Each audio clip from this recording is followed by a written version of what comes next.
Hi students, welcome to our channel Achieve Excellence in Commerce by Mansi Zaveri. So previous part जो थे उसमें हमने binomial probability distribution किसे कहते हैं, बर्नौली ट्रायल्स किसे कहते हैं, प्रॉपर्टीज क्या है, फॉर्मूला क्या है, वो सारी चीजें हमने सीख ली है। आज से हम सम स्टार्ट करने वाले हैं। अगर आपने पार्ट 1 पार्ट 2 थियोरिकल जो मैंने सिखाया था वो नहीं सीखा है पोर्शन, तो पहले वो सीख लेना। अगर वो थियोरिकल पोर्शन अच्छे से समझ में आएगा तो सम जल्दी हो जाएंगे और मिस्टेक भी नहीं होगी। क्लियर? चलिए तो स्टार्ट कर रहे हैं आज हम इलिस्ट्रेशन 11 से। There are 3 defective items in the items produce by a factory. 4 items are selected at random from the items produce. What is the probability that there will not be any defective item? तो देखो question बहुत ही simple है। Question में मैंने आपको क्या सिखाया था कि हमारी सक्सेस हम कैसे डिसाइड करेंगे।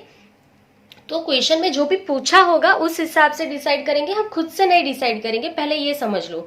तो क्वेश्चन में पूछा क्या है पहले वो देख लेते हैं। What is the probability that there will not be any defective item. तो वहां पे एक भी आइटम जो है there will not be any defective item, जो आपने सिलेक्ट किया है उसमें एक भी डिफेक्टिव आइटम नहीं होनी चाहिए। तो एक भी डिफेक्टिव नहीं होनी चाहिए उसका मतलब क्या है कि सारी की सारी जो आइटम है वो अच्छी वाली होनी चाहिए, नॉन डिफेक्टिव।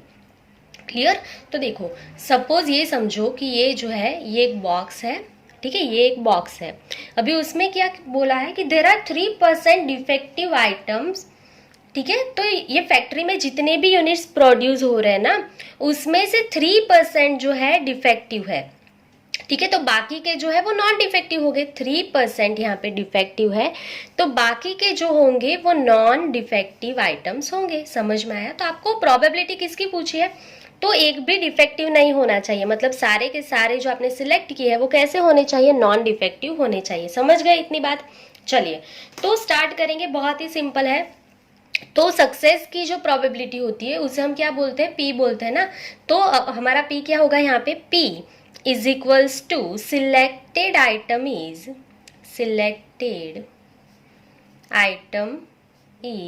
non-defective। तो ये हमारी सक्सेस हो जाएगी। तो फेलियर क्या हो जाएगा, पहले हम सक्सेस एंड फेलियर डिसाइड कर रहे हैं। देखो ये पहला सम है, मैं पूरा कॉन्सेप्ट सिखा रही हूँ, फिर हम थोड़ा स्पीड में जाएंगे, ठीक है। तो P क्या हमने सिलेक्ट किया कि यहाँ पे एक भी डिफेक्टिव नहीं आना चाहिए। जो भी यहाँ से आप सिलेक्ट कर रहे हो ना रैंडमली, उसमें से जो भी आपकी आइटम आएगी वो नॉन डिफेक्टिव होनी चाहिए। तो फेल कब हो जाओगे, जब वो डिफेक्टिव आपके हाथ में आ गया तो आप फेल हो जाओगे। तो यहाँ पे हम लिख रहे हैं Q is equals to selected item is defective. अगर वो डिफेक्टिव आ गई ना हाथ में तो आप फेल हो जाओगे यहाँ से। क्लियर?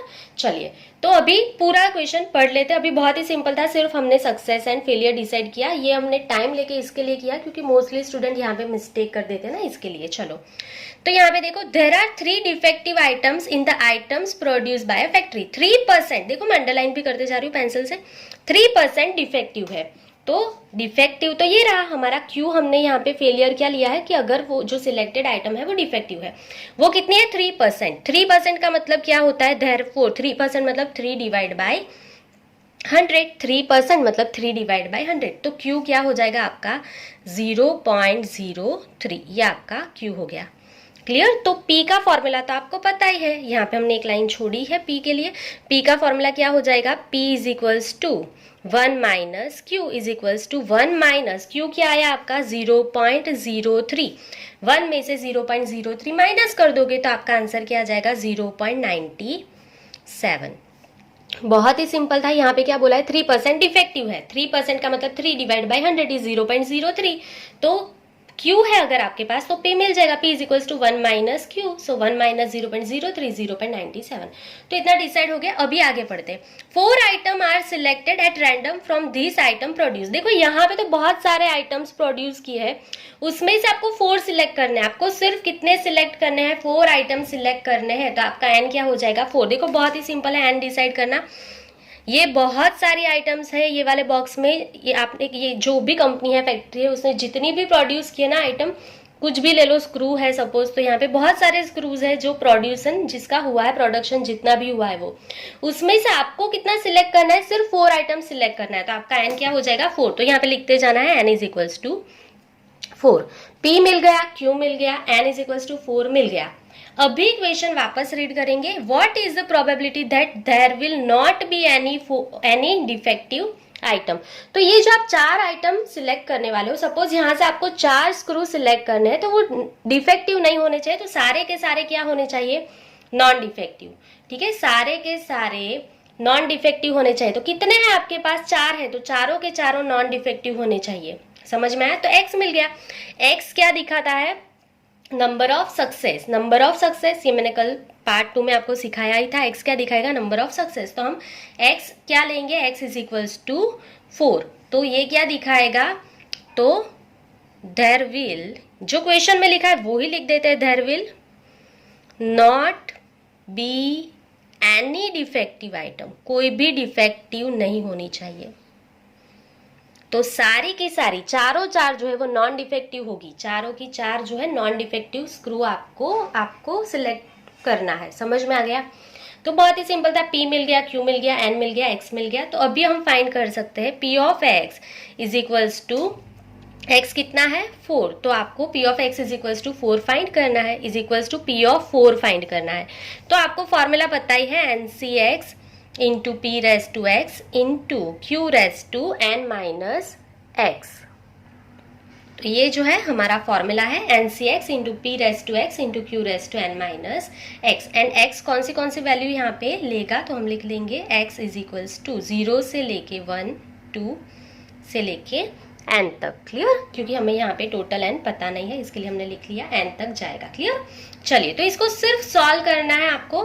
सो n के प्लेस पे क्या लिख दो, 4, c, x के प्लेस पे x कितना है हमारा 4, n c x मतलब 4c4। Clear?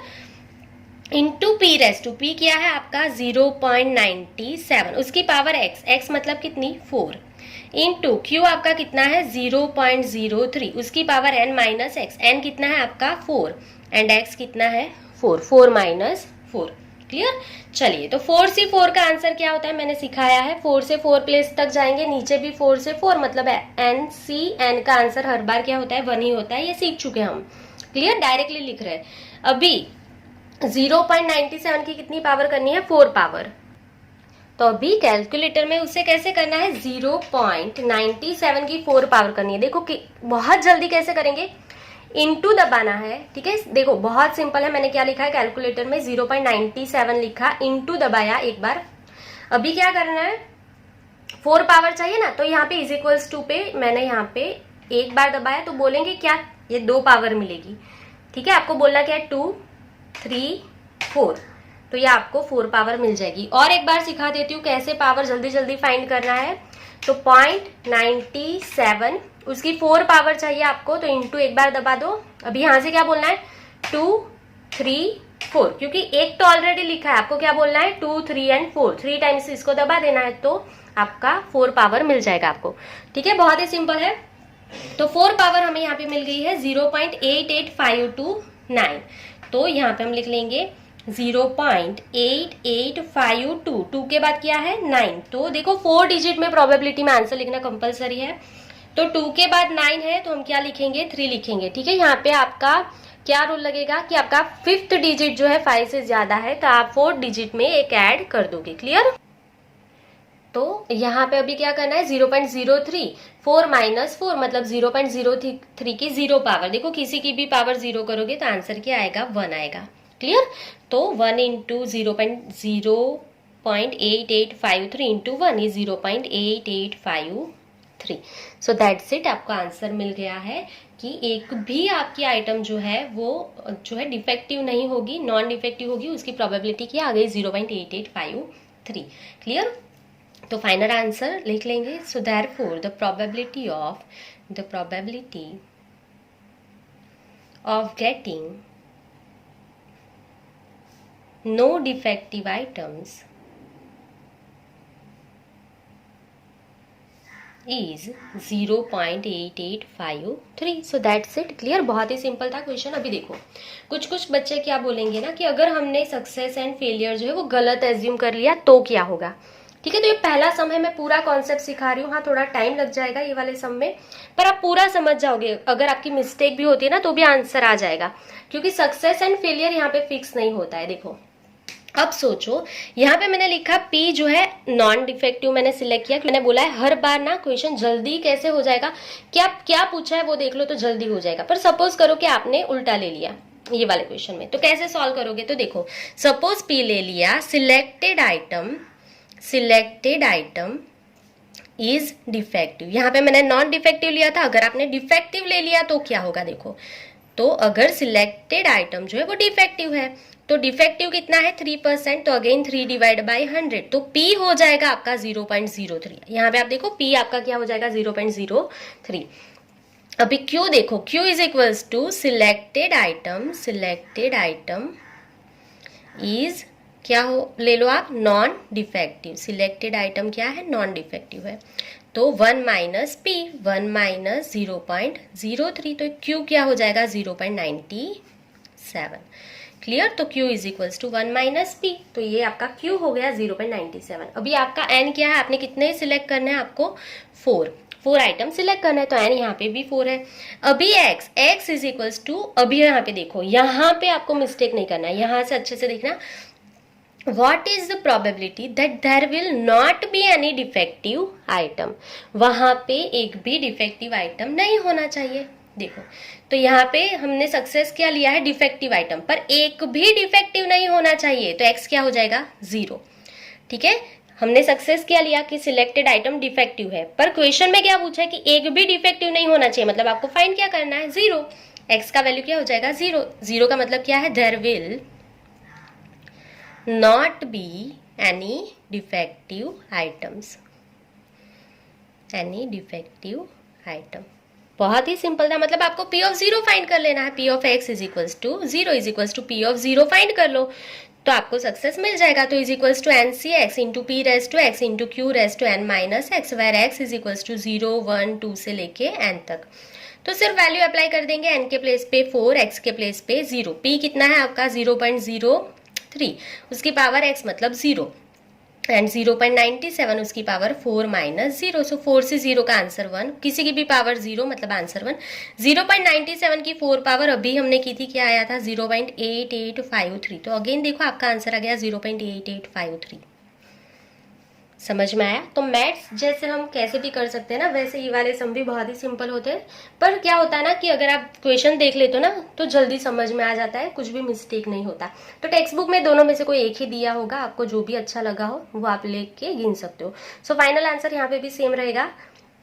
The probability of getting no defective items is 0.8853. Clear. चलिए, तो अभी इसके बाद के जो भी सम होंगे हम इजी हो जाए हमारे लिए, उसके लिए हम एक ही मेथड यूज करेंगे जो मैंने सिखा दी है आपको, कि जो पूछा होगा उसी को हम सक्सेस लेंगे. ठीक है, दूसरी वाली मेथड नहीं करेंगे, टाइम भी बचेगा और सम जल्दी भी होगा, क्योंकि कोई कोई सम ऐसे होंगे कि दोनों मेथड से नहीं भी होंगे. ठीक है, तो चलिए, आई गेस आपको ये पूरा समझ में आ गया होगा. Illustration number 11. नेक्स्ट पेज पे जाएंगे, illustration number 12. The probability that a person living in a city is non-vegetarian is 0.20. Find the probability of at the most 2 person out of 6 person randomly selected from the city is non-vegetarian. तो आपको कौन से person चाहिए जो non vegetarian हो वो. तो हम सक्सेस मतलब P किसको लेंगे कि सिलेक्टेड पर्सन कैसा होना चाहिए, नॉन वेजिटेरियन होना चाहिए. बहुत ही सिंपल था. तो लिख देंगे P is equals to selected person is non vegetarian. वो क्या होना चाहिए, नॉन वेजिटेरियन. ठीक है, तो Q क्या हो जाएगा, सिलेक्टेड पर्सन जो है, सिलेक्टेड पर्सन इज वेजिटेरियन.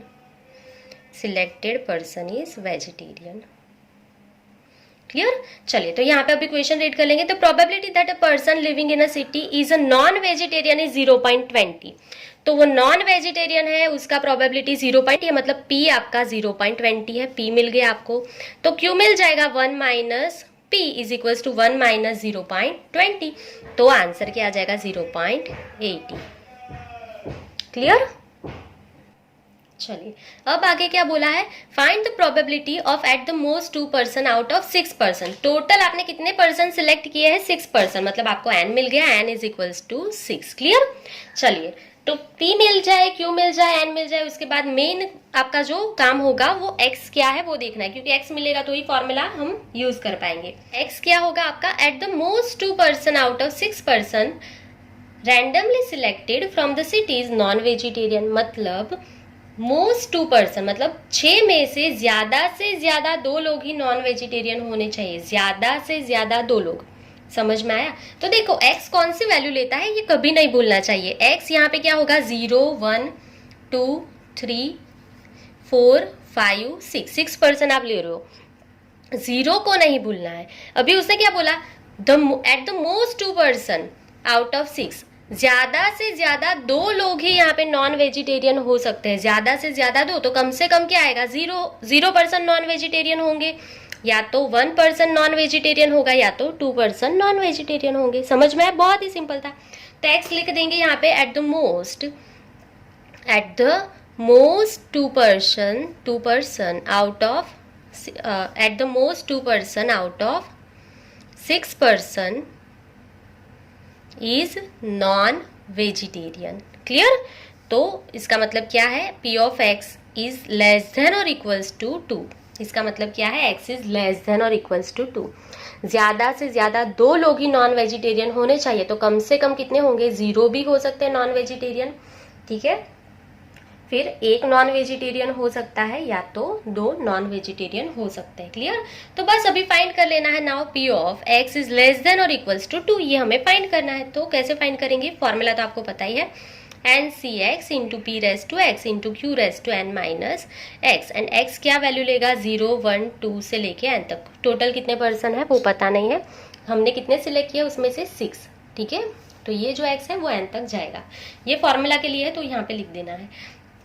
चलिए तो अभी क्या करना है, सिर्फ वैल्यू अप्लाई करेंगे, n के प्लेस पे 6 c। अभी देखो यहाँ पे अगर आपको डायरेक्टली नहीं समझ में आता है तो आप अलग अलग भी फाइंड कर सकते हो। अगर मैं क्या कर रही हूँ ना, डायरेक्टली 0, 1, 2 लिख रही हूँ, अगर आपको नहीं समझ में आता है तो आप साइड पे भी फाइंड कर सकते हो। चलो आपके लिए यहाँ पे मैं लिख देती हूँ, यहाँ पे लेस देन और इक्वल्स टू 2 का मतलब क्या होगा, x 0 भी होगा, 1 भी होगा, 2 भी होगा, मतलब P ऑफ 0 भी होगा, या तो 1 भी होगा, या तो 2 भी होगा। तो तीनों का आपको टोटल कर लेना है। समझ में आया? P of 0, P of 1 and P of 2 का टोटल, बीच में और आया तो प्लस का साइन लगेगा, सिंपल है ये चीज।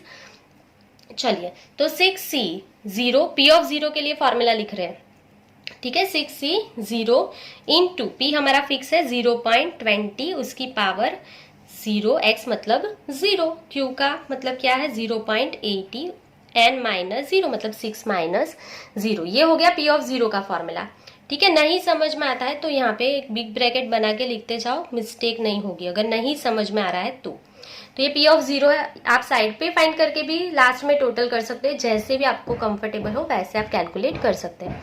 चलिए अभी P ऑफ 1 फाइंड करना है, तो 6c1 0.20 की 1 पावर एंड 0.80 की 6 माइनस 1 पावर, तो ये आपका bracket over, plus P of 2 का फॉर्मूला क्या होगा 6c2 0.20 की 2 पावर एंड 0.80 की 6 माइनस 2 पावर। क्लियर?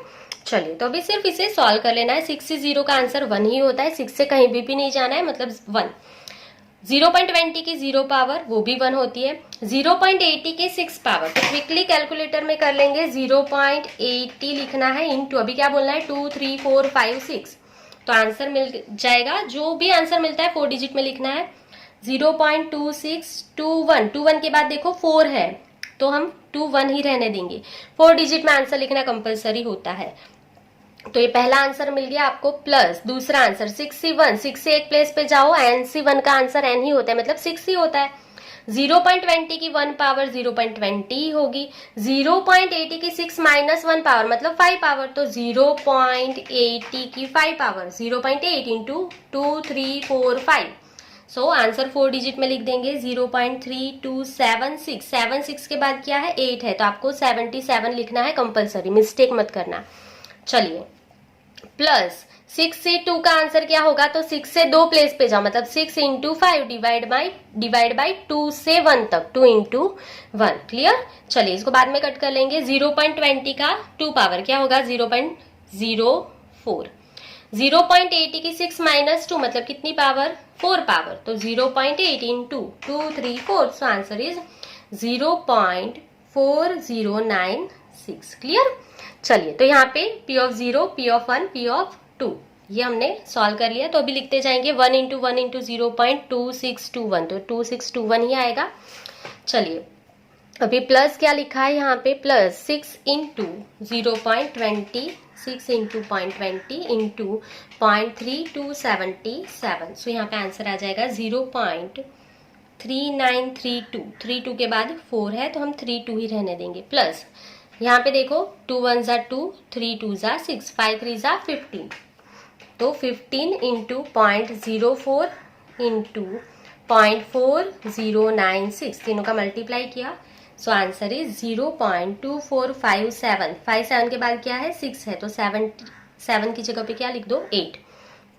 क्लियर। चलिए अभी तीनों का टोटल करेंगे। 0.2621 plus 0.3932 plus 0.2458, so answer is 0.9011। 0.9011 is your answer. Clear. तो देखो ये बहुत ही सिंपल सम है, मिस्टेक होने के चांसेस बहुत कम रहते हैं। अगर आप प्रॉपर यहाँ पे सॉल्यूशन करते हो ना तो मिस्टेक भी नहीं होती और बहुत ही जल्दी सम हो जाएंगे आपके। क्लियर। चलिए सो यहाँ पे आप इसका जो है वो स्क्रीनशॉट ले सकते हैं क्वेश्चन नंबर 12 का। उसके बाद हम क्वेश्चन नंबर 13 पे जाएंगे। चलिए सो आई गेस आपने स्क्रीनशॉट ले लिया है इसका। अभी हम question number 13, illustration number 13 start करेंगे। चलिए the mean and variance of a binomial probability distribution are 3.9 and 2.73 respectively. So इसका मीन क्या होता है आपको पता ही है, इसका मीन जो है वो होता है एनपी। सो मीन क्या है इसका, 3.9 एंड उसका वेरिएंस जो है मतलब एनपी क्यू, वेरिएंस क्या होता है एनपी क्यू क्या है, 2.73 respectively. Find the number of Bernoulli trials conducted in this distribution and right P of x. तो आपको यहाँ पे एन फाइंड करना है एंड पी ऑफ एक्स ये लिखना है। ठीक है, पी ऑफ एक्स मतलब ये हमारा जो फॉर्मूला है वो लिखना है आपको। चलिए तो यहाँ पे एन फाइंड करने के लिए आपको क्या चाहिए, तो एन का पूरे लेसन में एक ही फॉर्मूला है, एनपी अपॉन पी। तो एनपी तो है पर पी नहीं है, उसका मतलब आपको पी चाहिए। तो पी कैसे मिलेगा अगर क्यू है तो क्यू भी नहीं है, क्यू कैसे मिलेगा, देखो स्टेप बाय स्टेप दिखा रही हूँ। फाइंड आपको एन करना है, एन का फॉर्मूला है एनपी अपॉन पी। एनपी तो है पर पी नहीं है। पी का फॉर्मूला क्या होगा, 1 माइनस क्यू। पूरे लेसन में एक ही फॉर्मूला है पी का, 1 माइनस क्यू। अभी पी का फॉर्मूला अगर आपको यूज करना है तो क्यू चाहिए, तो क्यू भी नहीं है, तो क्यू का फॉर्मूला 1 माइनस पी, पहला फॉर्मूला। पर जब मीन एंड वेरिएंस दिया है तो आपको फॉर्मूला पता है एनपी क्यू अपॉन एनपी। समझ में आया, तो क्यू मिल जाएगा तो पी मिल जाएगा, पी मिल जाएगा तो एन मिल जाएगा। स्टेप समझ में आ गए, बहुत ही सिंपल है। चलिए तो स्टार्ट करेंगे, क्यू से स्टार्ट करना है। तो क्यू का फॉर्मूला हमें पता है एनपी क्यू अपॉन एनपी। तो एनपी क्यू अवेलेबल है हमारे पास 2.73 डिवाइड बाई एनपी। एनपी कितना है 3.9। चलिए सो सिर्फ इसको डिवाइड करना है, 2.73 डिवाइड बाई 3.9। सो यहाँ पे आपका आंसर क्या आ जाएगा 0.7। क्यू मिल गया तो पी मिल जाएगा, p is equals to 1 minus Q is equals to 1 minus 0.7, so answer is 0.3। Q मिल गया, p मिल गया, तो अभी आप n फाइंड कर सकते हो। तो n is equals to np upon p। तो np जो है वो आपका कितना है 3.9 डिवाइड बाई p कितना आपने फाइंड किया 0.3, फाइंड कर लो 3.9 divide by 0.3, so answer is 13। तो n आपको मिल गया 13। सो सिर्फ आपको p ऑफ x राइट करना है अभी। So p of x is equals to N C X into P raise to X into Q raise to N minus X, where x is equals to 0 1 2 से लेके n तक। ये p of x है। अभी आपको ये वाले सम के फॉर्म में लिखना है। So therefore p of x is equals to n के प्लेस पे क्या लिखो 13 सी x के प्लेस पे x ही रहने देंगे क्योंकि हम कुछ भी अभी फाइंड नहीं कर रहे। तो p क्या है आपका, p मतलब 0.3 raise to x and q क्या है आपका 0.7 उसकी पावर n माइनस एक्स मतलब 13 माइनस एक्स। ये आपका हो गया P ऑफ x, और यहाँ पे आप लिख सकते हो x इज इक्वल टू 0, 1, 2 से लेके 13 तक। ये वाले सम में n कितना है? 13 तक। तो ये हो गया आपका P ऑफ x। क्लियर? चलिए, तो यहाँ पे आपका इलस्ट्रेशन नंबर 13 कंप्लीट हो गया है। आई होप कि आपको फॉर्मूला में कैसे फाइंड करना है वो समझ में आ गया होगा, आपकी एक भी मिस्टेक अभी सम में नहीं होगी। सो आज के लिए बस इतना ही। Thank you for watching, keep learning, take care.